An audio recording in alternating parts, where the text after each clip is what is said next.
Hello world, I'm Donoraffe, and this is Vault Hunters. I do welcome you back into this lovely world. As you can see, we have a little bit of a wireframe right here. I have an idea for this little area, and we're gonna see if we can kind of bring it into fruition. The idea, I have like a little bit of a gradient. It's kind of for like a silos, like grain silos. But I'm gonna put like slanted roofs on them. Probably give you some progress updates on this as I am building it, and start to like develop a real pathing system that will make sense through all of this kind of little area here. So not bad, not bad. Did a little bit of a texture gradient thing. Um, these are going to be the three kind of main silos. Obviously, you can see that they're pretty much just, you know, blocky at this point. I'm going to put a kind of a angled roofs on them. Then I will, need to try and figure out building up the texture. There's going to be very, very light slope on them, so it's not going to be a ton of maybe 2 blocks even on this big one. So gonna put the roofs on them and make sure that I light up the inside so I don't make some nice mob spawners. And we'll be back. And progress update number 2. I got some pretty nifty, I think they're nifty anyways. Nice little roofs on them, kind of a little slanted roof. I wanted them kind of go in every direction. And I've been working on paths, as I kind of said. I wanted to get some paths done. This one's kind of more of a close to a finished product with the borders around them. Yeah, pretty cool. I like them. 11 knowledge cores, 11 knowledge stars.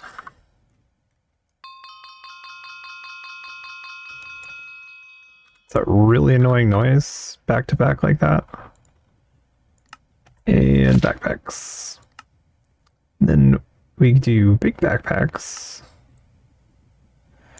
in the not so distant future, which means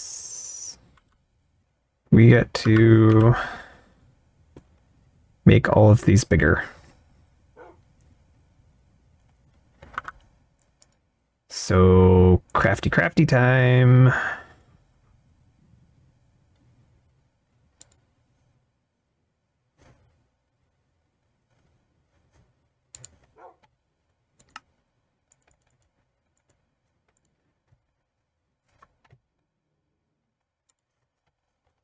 We actually don't need to double craft all these, which is really nice.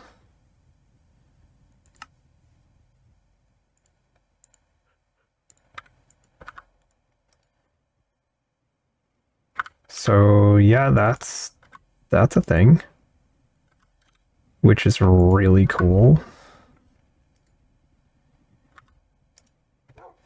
All right, if I do this,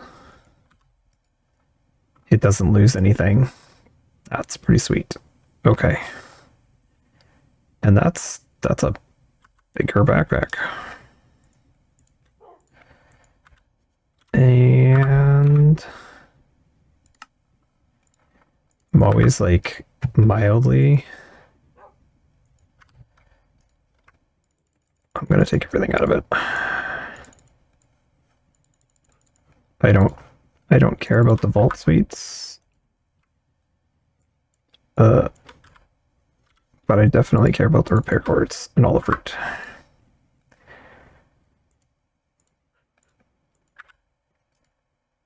I didn't lose anything. I didn't think I was going to lose anything, but you never know. You never know.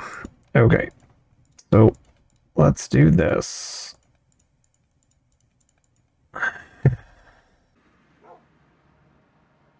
Yes, woof woof. We are trying something. We are gonna run a dungeon hunter. Highlights dungeon doors in the vault. And we're gonna see how many dungeons we can get. I think that's a super plan. Well, that was a bit of a lame vault. That was a good dash. Don't have to waste another Kiwi. Doink! I didn't even beat it. Oh, look at that. 54. That's really not great.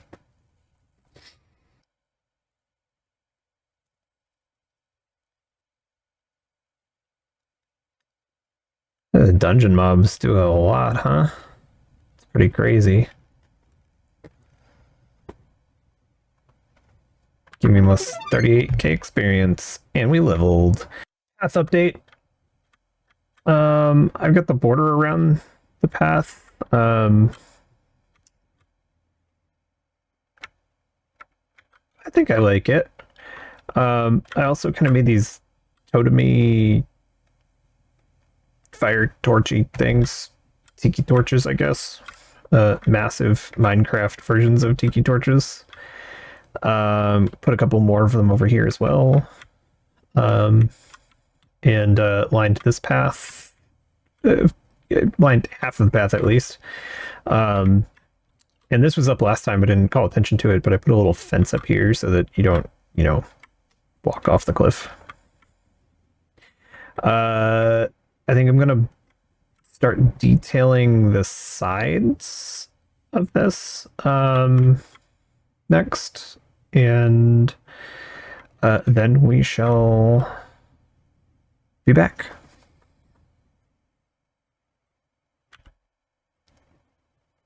So, tiny progress update. Made some windows and kind of made like a little bit of a strap around the outside. I was looking at some images of grain silos and stuff like that, and they all kind of had these like horizontal straps to band everything together. Keep it from kind of exploding, I suppose.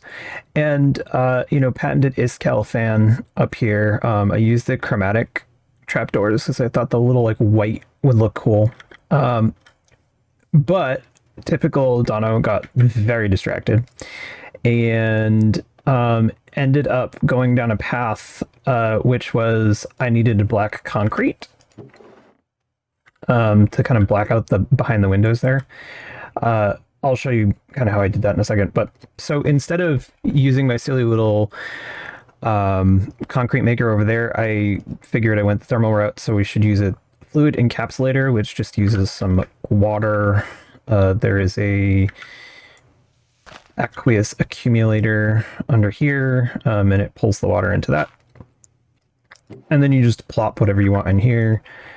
You can see by these configurations that it's going to pull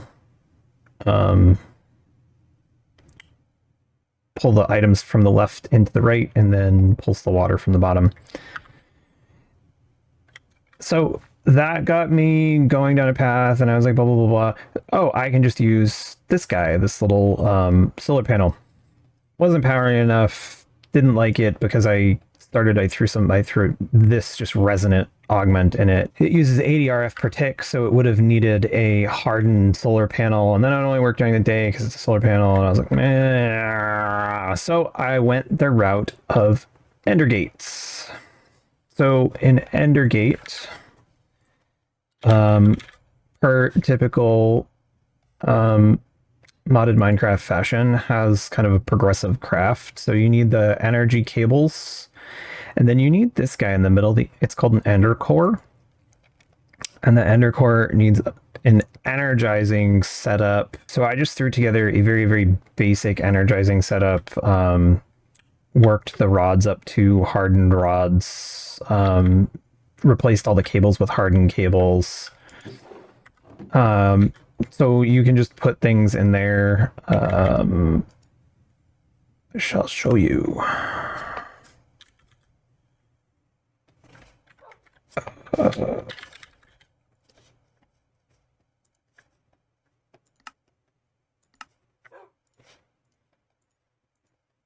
So this gets very, very expensive. I think the blazing even requires... Well, the blazing is actually not terrible. It just requires Larimar and some blaze rods. So maybe we pull the setup up to blazing. Not entirely sure. I didn't even look at it, to be honest. I was so thick of doing these crafts, so that just zaps that into the steel and it goes in here. So energized steel. I'm sure there's rules around how far the energizing orb needs to be from the things and blah blah blah, but I just don't know them. So in the process, I opened up a bunch of mod boxes and then started playing with, well, let's just figure out you know, how to get these energy or the ender gates to work. The ender gates need this ender cell. So we have a hardened ender cell. When you plunk the hardened ender cell down in the world, it can't accept power. So there's literally like nothing in here, and you see all these one to, you know, channels and all this fun stuff. You need, I believe they're just called batteries. Yeah, so you need a battery to get this thing to even start to work. So you craft a battery, which again, you know, is one of those progressive crafts that you need to keep going up and up and up and up. And then once you get to a point, like I said, hardened, 10 million FE, I'm not going to be doing crazy things with FE, so 10 million and a 10k FE per tick IO is going to be more than enough. And if I need more, I'll just craft a blazing one and shove it in slot 2. So then you take that, click your slot, and then right click the battery and it goes in here and then starts filling up. So we have a buffer up here of about 40 million because I got that that energy cell. And then this ender cell is what we'll use to send the power around via those gates. Was noticing running a little bit at a loss, so up you see that I have made a little bit of a power infrastructure change. I'm gonna pretty this up because it's pretty ugly right now. But yeah, I made these thermo generators. They can each generate 100 FE per tick. If I needed to, I could pop them up to blazing, like I just said. So made 5 of those, and then made all of the solar panels that I had up to hardened. So during the day, these just will kind of slowly put energy into the energy cell here, but these guys also will be kind of running passively and making sure that during the night I'm not running at a loss overall. So I ran a quick vault off camera, got a absolute ton of ores. I think I ran a 5x plentiful and got like 3 or 4 ore rooms. Ended up running into 2 omega rooms, so kind of took my luck and ran with it there. So I didn't necessarily get as much as I'd wanted to, but plopped another crystal in and blaze rods. As I said, I really like to create farms. This one's not going to be a very big, technical, massive farm or anything like that. It's just going to be a very, very simple blaze farm. Funnel blazes to the middle, stand underneath, whack him with a sword. I have a blaze spawner marked out in the middle of nowhere over there, so we're going to do a little bit of prep work, and then we're going to head out over there to hunt some blaze. Super quick blaze farm. All the credits well, I don't know that all the credits go to One Pump, but I found this quick tutorial on a channel called One Pump. It basically just has a spot to stop any spawns from happening directly on top of the blaze spawner itself, and then just a little kind of one high platform in the corners to blow the lava so that it all channels into the middle. There's signs in the middle. For whatever reason, wooden signs don't burn up in lava. Go figure. Go Gadget Minecraft. So then as the spawns come in, there's nothing for the blaze to target, so they don't kind of fly up or move, try to pathfind anywhere. They just kind of float down into the lava and get funneled into a little small little kill chamber down here. Hoppers facing into a chest, and all I need to do is get down to the kill chamber, is kind of stand here and swipe.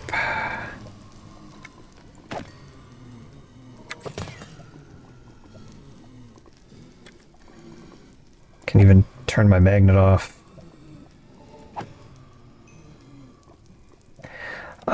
The farm claims to have rates of over 1,000 blaze rods an hour. I am not going to test that theory. I have looting, and this guy has a pretty good sweeping hit chance. And just in creation of the farm by itself, we got a fairly considerable amount of blaze rods. Actually, oh nope, I shut that one off. And you don't even have a pickup upgrade in it. So yeah, 3+ stacks of blaze rods just from trying to create the farm. So yeah, it is probably fairly efficient.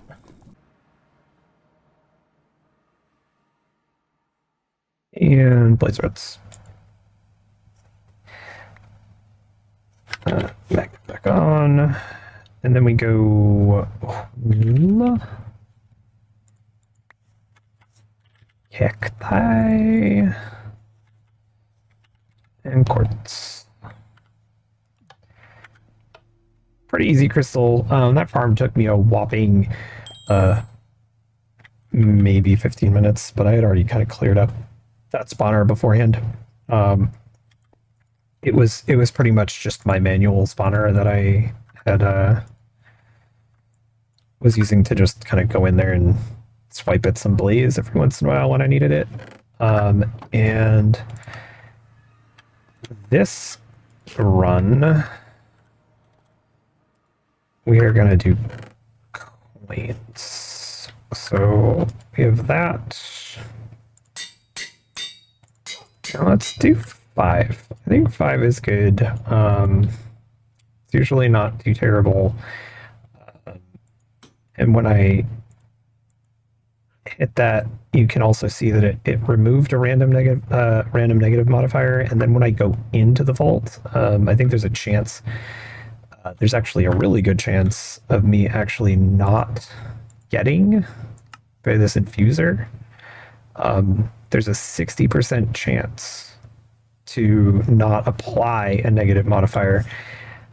I don't know if this is maybe not working on the crystal itself, although it did not apply one of the random negatives. But I do notice that when I enter the vault, sometimes there's not negative modifiers. But yeah, here is a coin vault. As we enter said vault, I'm going to eventually hit the right button. I have 86 vault gold, so keep that in mind. So we'll take that from our total, and we'll see how much we can get in one vault run. Hopefully, maybe we get a really luck out and we get a dragon room. So here goes.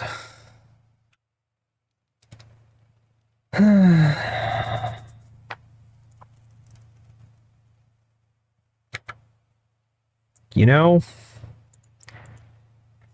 could have run ores. I could have run ores this vault. No, no, we're gonna do wealthy. That's what we were gonna do. Wealthy. Change of plans. Probably not even gonna try to complete this one. Here is home.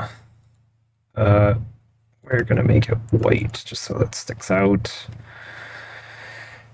Yeah, we're not even gonna try and complete this one. We're gonna run around and mine ores because this is a void theme.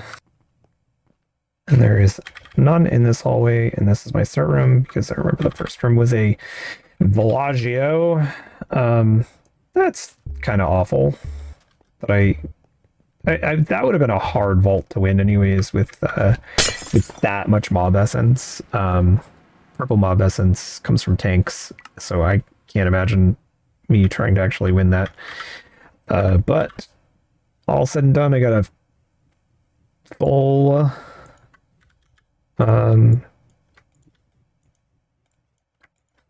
perfect echo, or extraordinary echo. 2,500 vault bronze, and that was obviously being completely distracted and not at all focused on getting bronze. And I think I said I started with like 82 or something like that. You all can correct me in the comments. I'm sure you will. So I got 10 just straight up gold plus 46 silver. So yeah, pretty good run. But yeah, the echo was the, modified requirement there. So yeah, definitely a good run. It's probably time. How did that close that door? That's creative.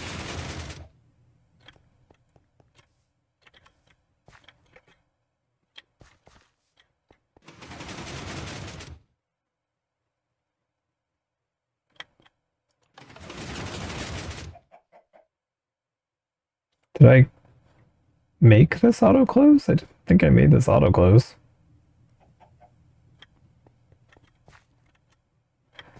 That was weird. Oh, the grass. How did that even turn to grass? There's nothing can that far go to grass?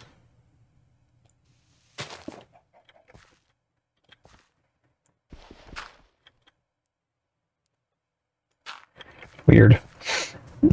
Weird, weird, weird. All right, so this was that one.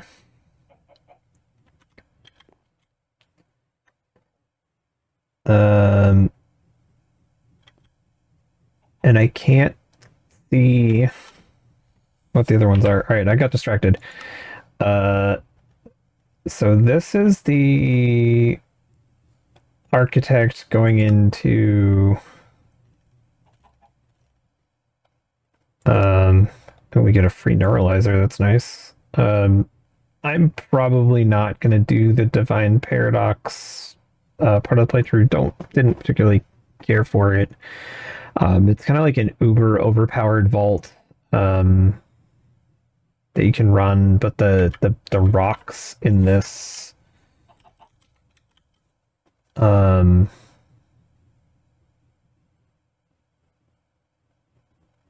combined with seal. Yeah, it requires a lot of echo gems, plus the architect requires a pog. Yeah, I'm not gonna be doing that in this playthrough.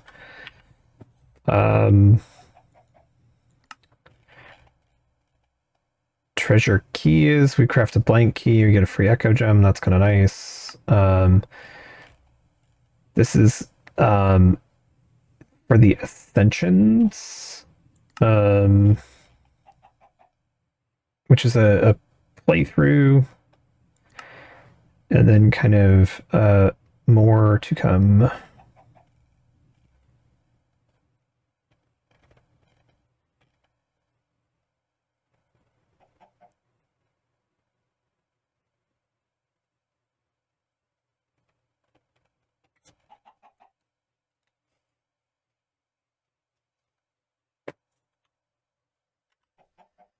So this is the artifact puzzle that I was trying to look at, but it's really hard to see.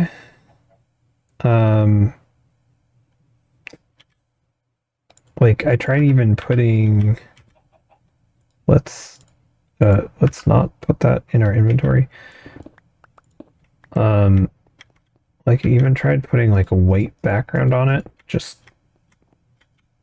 and I still can't see it. Maybe I'm just blind, but um that is 2 FPS in the top corner. That has some iscallium in it.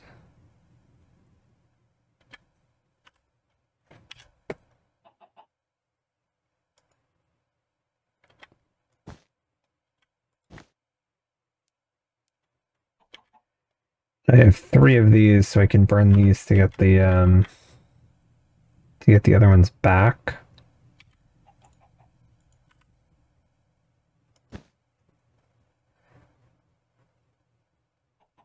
So this is kind of like the modded one, like showing all the different modded blocks. But I just can't. That's the dragon. That's my beacon, which isn't very helpful.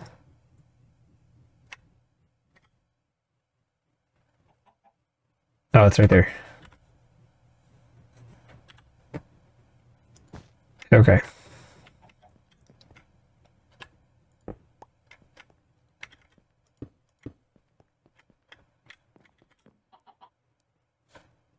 Cool. Uh,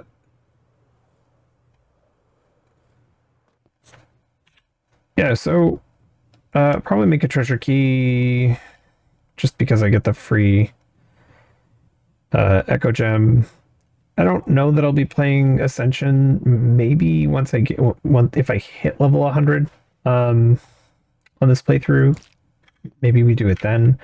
But certainly not something that I'm interested in doing anytime soon. I am interested in getting this done before the end of this episode. Uh, so maybe we'll get back to that. Quickly made 2 blank treasure keys, and this is just to you open a treasure room, and you actually get a lost bounty for completing that. That's kind of nice. Yeah, and then the rest of the quests are pretty much done. Which things should I make? Which gems? Maybe I just pick the highest capsule. So uplane and tubium.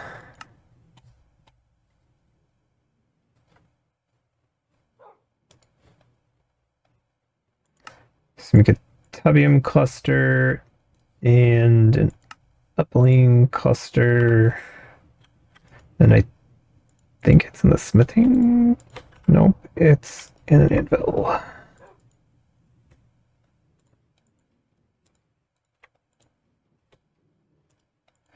So we're gonna make a tubium key, and we're gonna break our anvil, which is fantastic.